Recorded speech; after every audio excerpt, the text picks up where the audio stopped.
चांदी में इन्वेस्ट करने का सोच रहे हैं तो अक्सर एक सवाल मन में आता है, क्या असली चांदी खरीदे जिसे हाथ में लेकर देख सकें, या फिर उन तरीकों में पैसा लगाएं जो सिर्फ कागज पर चांदी की कीमत को दिखाते हैं। तो आज हम इन्हीं दो रास्तों को, फिजिकल और पेपर सिल्वर को अच्छे से समझने वाले हैं। तो आगे हम क्या क्या देखने वाले हैं? सबसे पहले चांदी में निवेश के ये दो रास्ते हैं क्या। फिर हम देखेंगे कि फिजिकल चांदी रखने के क्या फायदे नुकसान हैं और पेपर चांदी में निवेश करने के क्या। इसके बाद ये भी समझेंगे कि किसके लिए कौन सा तरीका सही है। और आखिर में एक ओवरऑल पोर्टफोलियो में चांदी की जगह कहाँ बनती है, इस पर भी बात करेंगे। ठीक है, तो चलिए शुरू करते हैं। देखिए, चांदी में पैसा लगाने से पहले जो सबसे बड़ा सवाल आता है वो यही है, क्या कोई ऐसी चीज चाहिए जो हाथ में हो, जिसे छू सकें, एक ठोस संपत्ति, या फिर सिर्फ एक फाइनेंशियल इंस्ट्रूमेंट जो बस कागज पर उसकी वैल्यू दिखाए। और हाँ, इन दोनों में ना जमीन आसमान का फर्क है। मतलब एक तरफ है फिजिकल चांदी, सोचिए सिक्के हैं, बार हैं जिन्हें आप वाकई अपने हाथ में पकड़ सकते हैं, अपनी तिजोरी में रख सकते हैं। और दूसरी तरफ है पेपर चांदी। ये क्या है? ये स्टॉक्स या कॉन्ट्रैक्ट्स की तरह हैं जिनकी कीमत तो चांदी से जुड़ी है, पर असली मेटल वो आपके पास नहीं होता।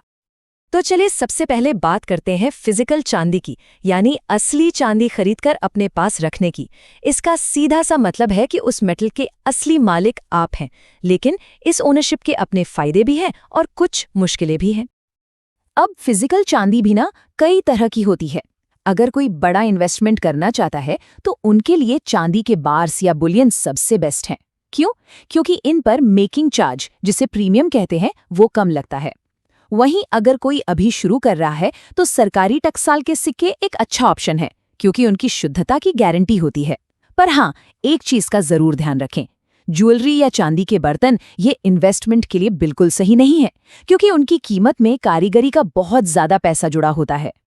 फिजिकल चांदी खरीद तो ली, पर अब सबसे बड़ा सवाल आता है, इसे रखें कहाँ, इसकी सेफ्टी का क्या। ये बहुत जरूरी है। या तो आपको घर में एक अच्छी मजबूत तिजोरी चाहिए होगी, या फिर बैंक में सेफ्टी डिपॉजिट बॉक्स लेना पड़ेगा। और जाहिर है इन दोनों ही चीजों में अलग से खर्चा आता है। दूसरी बड़ी बात है भरोसा।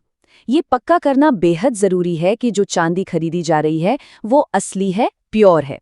इसीलिए हमेशा किसी जाने माने भरोसेमंद डीलर से ही खरीदना चाहिए, जो आपको 99.9% प्योरिटी का सर्टिफिकेट भी दे। इससे फायदा ये होता है कि जब आप इसे बेचने जाएंगे तो आसानी होगी। और फिजिकल चांदी के साथ एक और दिक्कत आती है, लिक्विडिटी की। मतलब इसे फटाफट कैश में बदलना थोड़ा मुश्किल है। ये कोई स्टॉक तो है नहीं कि एक क्लिक किया और बिक गया। इसे बेचने में टाइम लगता है, और अगर कभी जल्दी में कैश की जरूरत पड़ गई तो हो सकता है आपको मार्केट प्राइस से कम दाम मिले। तो ये तो हुई फिजिकल चांदी की बात। चलिए अब आते हैं दूसरे रास्ते पर, यानी पेपर सिल्वर पर। ये उन लोगों के लिए है जो चांदी की कीमतों के उतार चढ़ाव से तो पैसा कमाना चाहते हैं, लेकिन उसे खरीदकर घर में रखने और उसकी सुरक्षा की टेंशन नहीं पालना चाहते। इसमें सबसे पॉपुलर तरीका है सिल्वर ETF, यानी एक्सचेंज ट्रेडेड फंड्स। अब ये काम कैसे करते हैं?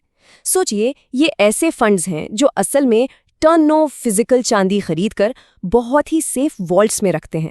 और निवेशक क्या करते हैं? वो बस इन फंड्स के शेयर खरीदते और बेचते हैं, बिल्कुल वैसे ही जैसे किसी कंपनी का स्टॉक खरीदा बेचा जाता है स्टॉक मार्केट पर। है ना, एकदम आसान और सुविधाजनक। तो फायदे तो साफ हैं। लिक्विडिटी बहुत ज्यादा है, मतलब मार्केट के समय में कभी भी खरीदो बेचो, कीमतें सबके सामने होती हैं। और स्टोरेज की तो कोई टेंशन ही नहीं। लेकिन हाँ, इसके कुछ नुकसान भी हैं, जैसे इन फंड्स को मैनेज करने के लिए हर साल एक छोटी सी फीस देनी पड़ती है, और एक बहुत छोटा ही सही पर काउंटर पार्टी रिस्क भी रहता है। पेपर सिल्वर का एक और तरीका है उन कंपनियों के शेयर खरीदना जो जमीन से चांदी निकालती हैं, यानी माइनिंग कंपनियां। अब यहाँ एक बात समझनी होगी, यहाँ आप सीधे चांदी में नहीं बल्कि एक पूरे के पूरे बिजनेस में पैसा लगा रहे हैं। तो जाहिर है यहाँ रिस्क और रिटर्न का खेल ही अलग हो जाता है। इसका फायदा यह है कि अगर वो कंपनी अच्छा काम करती है तो आपको सिर्फ चांदी की बढ़ती कीमतों से ही नहीं, बल्कि कंपनी के प्रॉफिट और डिविडेंड से भी कमाई हो सकती है। लेकिन रिस्क ये है कि कंपनी का परफॉर्मेंस कई और चीज़ों पर भी डिपेंड करता है, जैसे मैनेजमेंट कैसा है, लेबर कॉस्ट कितनी है। तो ऐसा भी हो सकता है कि चांदी का भाव तो ऊपर जा रहा हो, पर कंपनी की किसी गड़बड़ी की वजह से आपका स्टॉक नीचे आ जाए।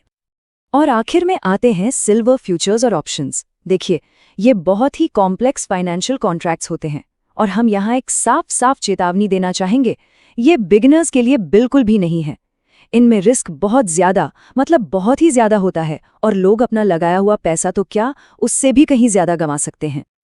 तो ठीक है, अब हमने फिजिकल और पेपर दोनों रास्तों को समझ लिया है। अब सबसे बड़ा सवाल कि इनमें से कौन सा रास्ता चुनना चाहिए। इसका जवाब सच पूछिए तो हर किसी के लिए अलग अलग है। ये इस बात पर डिपेंड करता है कि निवेश का मकसद क्या है और कोई कितना रिस्क ले सकता है।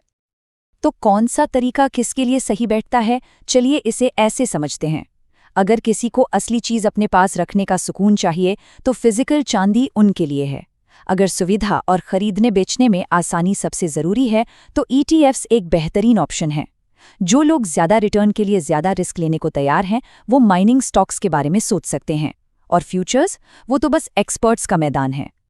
चलिए अब जरा बड़ी पिक्चर देखते हैं। ये तो हम सब जानते हैं कि अपना सारा पैसा किसी एक ही जगह लगाना समझदारी नहीं होती। तो सवाल ये है कि एक बैलेंस्ड इन्वेस्टमेंट पोर्टफोलियो में चांदी की जगह क्या है। और देखिए, आखिर में ये समझना सबसे जरूरी है कि इन्वेस्टमेंट का कोई एक सही फॉर्मूला नहीं होता। चांदी में इन्वेस्ट करने का सबसे अच्छा तरीका हमेशा पर्सनल होता है। ये पूरी तरह से किसी के अपने गोल्स, रिस्क लेने की क्षमता और हालात पर निर्भर करता है। हाँ, एक बात जरूर है, ज्यादातर एक्सपर्ट्स यही सलाह देते हैं कि अपने टोटल पोर्टफोलियो का सिर्फ एक छोटा सा हिस्सा, मान लीजिए 5 से 10% ही चांदी जैसी चीजों में लगाना चाहिए। ये क्या करता है? ये महंगाई और मार्केट के उतार चढ़ाव के खिलाफ एक हेज, यानी एक तरह के बचाव का काम करता है। तो अब जब दोनों रास्ते साफ हैं, एक तरफ असली ठोस संपत्ति का रास्ता और दूसरी तरफ एक आसान फाइनेंशियल इंस्ट्रूमेंट का, सोचने वाली बात यह है कि इन दोनों में से कौन सा रास्ता किसी के अपने फाइनेंशियल फ्यूचर और गोल्स के साथ बेहतर तरीके से मेल खाता है। DGN Capital Management, your success, our priority.